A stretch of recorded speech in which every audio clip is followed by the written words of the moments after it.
Halo teman-teman. Hari ini saya sampai di daerah Condong Catur. Mau ngapain? Mau lihat pabrik bakpia dan cerita kesehariannya dari produsen bakpia. Kebetulan ini punya Bapak Ria dan Ibu Sevi. Mereka suami istri mengelola pabrik bakpia ini bersama-sama. Kita lihat di dalamnya.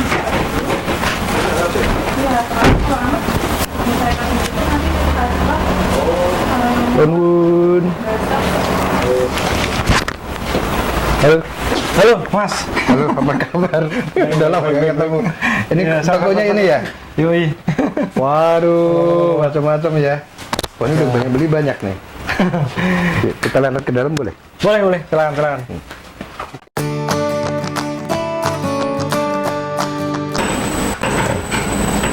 Masih proses. Masih proses, masih Sampai jam berapa?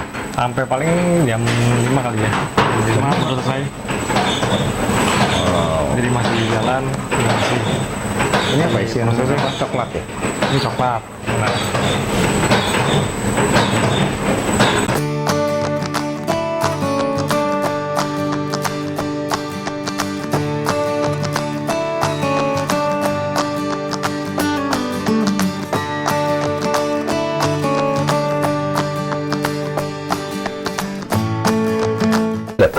Halo, Mas Ria.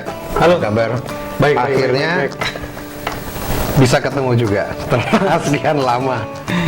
Ini kemarin udah muter-muter kemana-mana, ketemu UMKM, sampai ada yang kelupaan bahwa di Jogja ini punya produksi bakpia. Tadinya bakpia banyak macam-macam, cuma kalau yang besar-besar kita udah tahu lah di Jogja ya. Cuma kita yang pengen lihat bahwa struggle-nya brand-brand termasuk pemula ya hitungannya ya. Iya. Apalagi kemarin kan menariknya kan Jogja itu bukan menarik ya, maksudnya jadi bahan berita juga waktu pandemi. Jogja ya bisa dibilang ambruk ya, lumpuh ya. Terkena dampak serius lah ya. Wah, dampaknya pasti serius banget kan. Apalagi wisata udah nggak ada orang datang.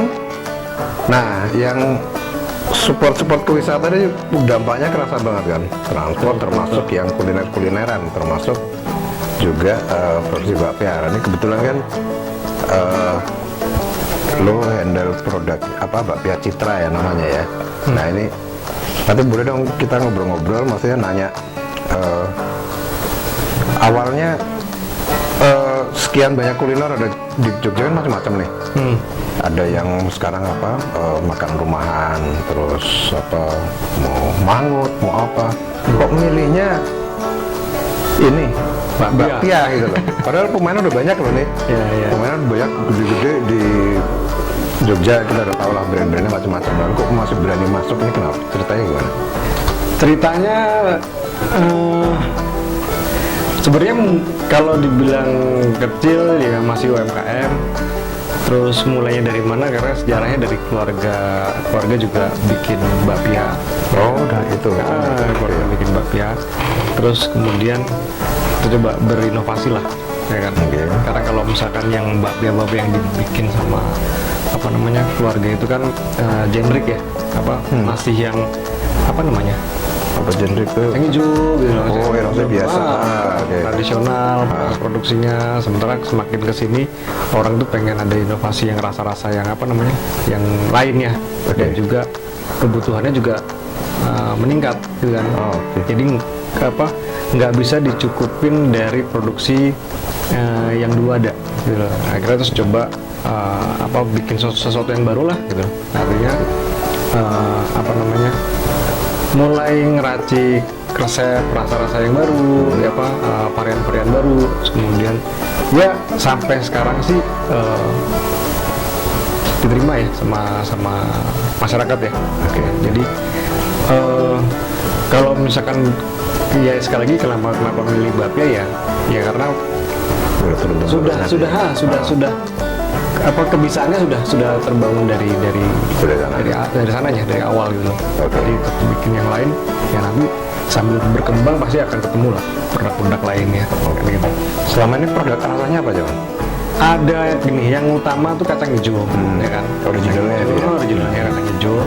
Terus kemudian ada mulai bikin keju, ya kan? Coklat, terus strawberry, nanas, terus ada juga apa namanya? Ini sekarang lagi coba bikin yang blueberry. Blueberry. Ada blueberry. Terus bahkan apa beberapa pemain bapia juga sudah mulai ke apa rasa-rasa yang unik ya, yang kayak tiramisu, kayak apa, dan yang seperti itulah yang lagi banyak digandrungi sama anak-anak muda zaman sekarang lah. Gitu. Nah arahnya sih memang ke sana ya.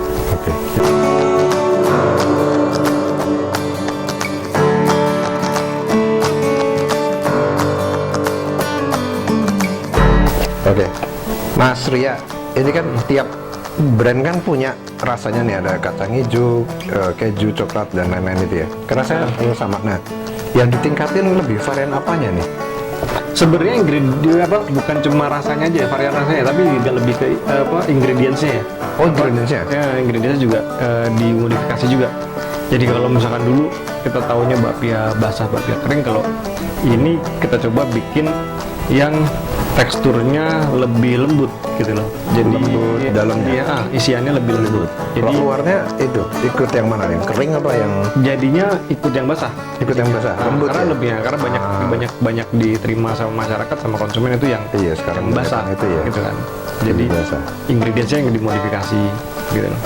Oke, Kita pakai margarin yang bagus, kita pakai apa namanya cara masaknya juga kita modifikasi kayak gitu sih. Oke.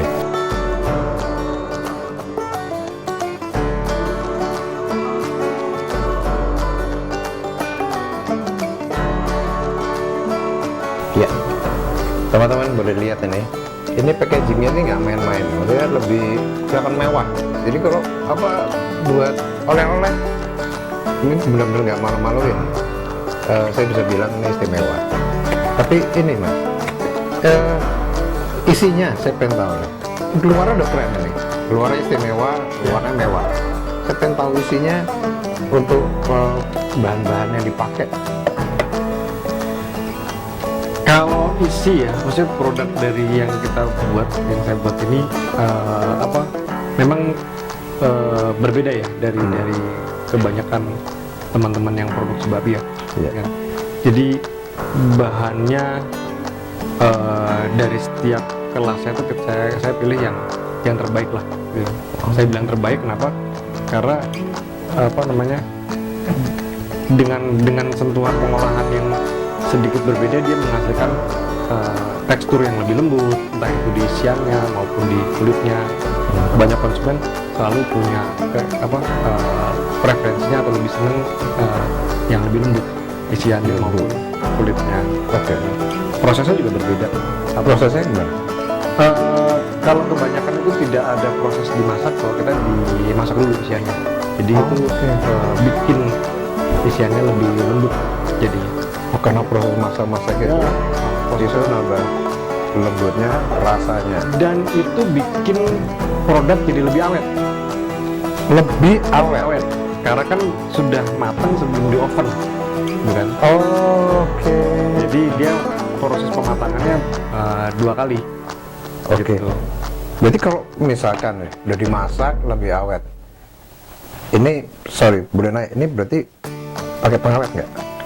Ya, ini keunggulan juga salah satunya adalah tanpa pengawet.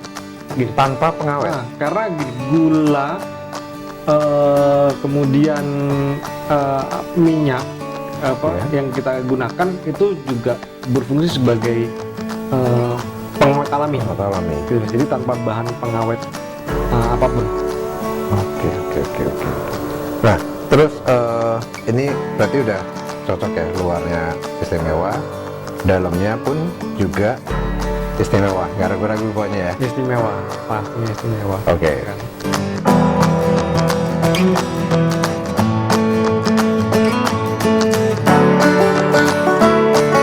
Oke, Mas ya, tadi kita udah ngomongin packaging keren, isi keren.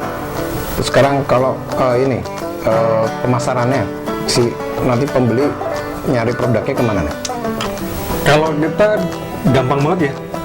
Sekarang ini untuk dapetin produk yang saya produksi ini Pak Kantor 537 di online banyak ya, di setiap marketplace ada kita jual. Jadi ada Tokopedia, ada Blibli, ada pakai GoFood, Gojek juga bisa gitu. Oke. Itu dan bisa dikirim sampai manapun kan.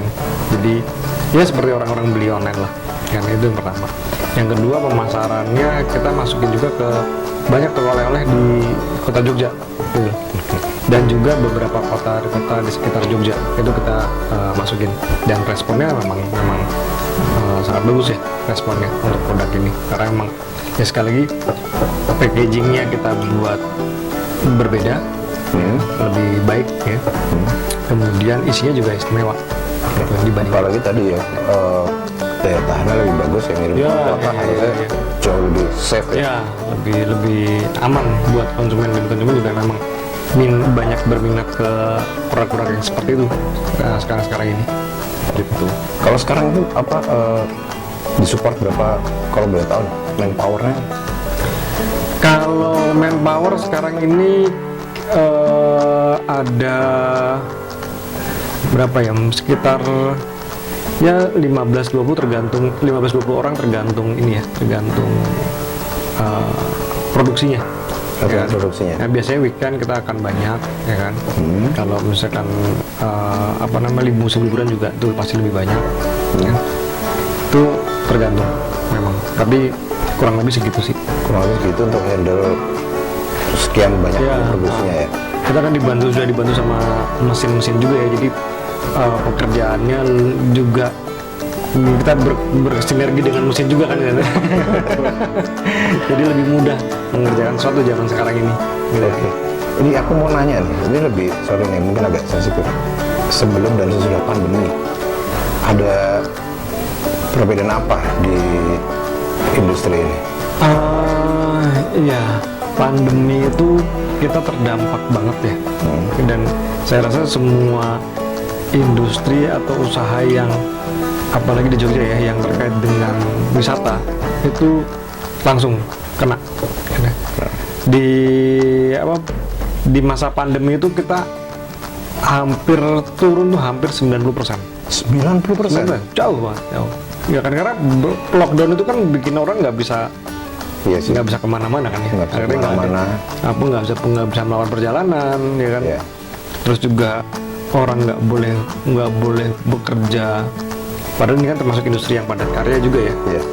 Nggak bisa berkumpul bareng-bareng, jadi harus diatur lah jam kerjanya dan seterusnya. Jadi otomatis memang berdampak ke angka produksi dan juga pastinya ke pemasaran, ke penjualan kan itu sampai 90%.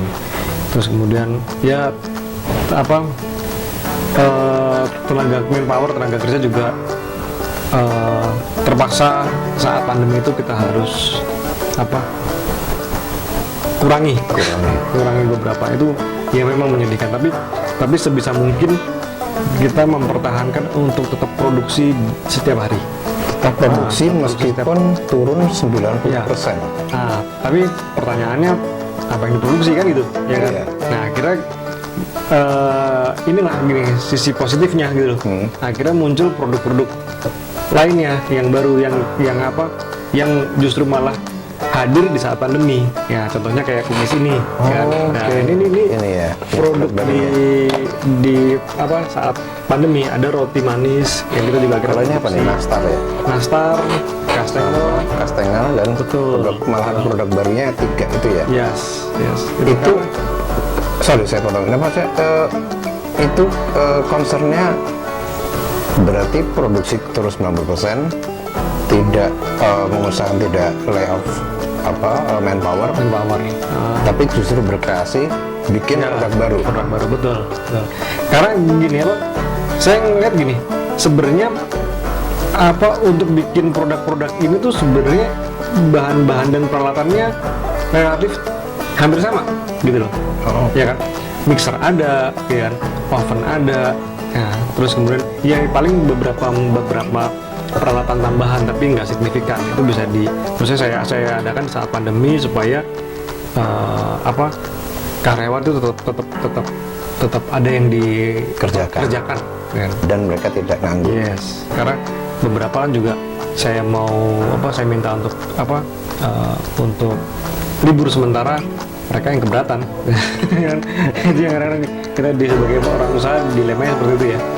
Makanya ya bagaimanapun juga kan mereka sudah ikut saya juga udah cukup lama ya kan. Kalau misalnya tiba-tiba saya liburkan, mereka juga ya kasihan juga mas. Gitu. Oke.